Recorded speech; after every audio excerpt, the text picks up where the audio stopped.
Later today, President Donald Trump is expected to make a major announcement on autism. He is set to set the expectations high here, saying this is going to be one of the biggest medical announcements in the history of our country. Doug Luzader joins us now from Washington to talk about this. And Doug, we've heard some rumblings as to what Human Health and Human Services Secretary Robert Kennedy Jr. has talked about here.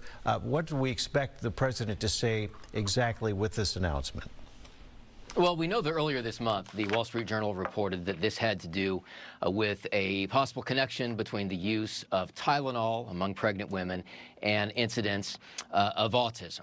So that seems to be the focus of this. Now, there have been, to my understanding, conflicting studies as to whether or not there is even a correlation, much less a causation, between the two. But this is something that may inform what the recommendations are to pregnant women regarding the use of really acetaminophen, which is the generic version of Tylenol. Now, the makers of Tylenol have really pushed back on this. We'll wait to see what they say at the White House today, what evidence they cite as backing up this possible connection.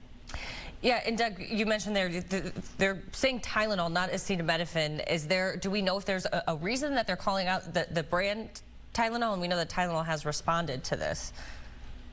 No, my understanding is they're talking about acetaminophen, which the best known form of which is Tylenol. I'm not a physician, but that's my understanding of what they're talking about here.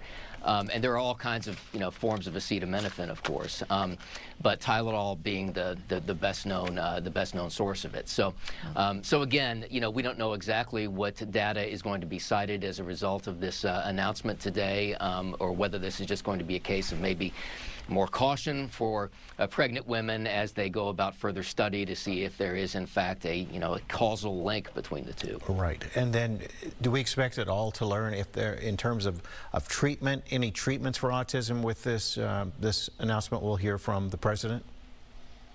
Well, it's certainly possible. I mean, there's been a lot of talk about folate and treatment for a deficiency of folate, which is a vitamin.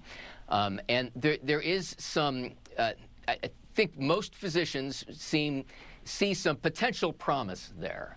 Now, it doesn't mean that it's absolutely effective. They don't know at this point. There's some anecdotal indications that it might be a good treatment for individuals who are diagnosed with autism, but it's pretty early on. So this may be simply a call for additional studies to see if, in fact, there is a potential upside from using a specific drug used to treat deficiencies in that regard.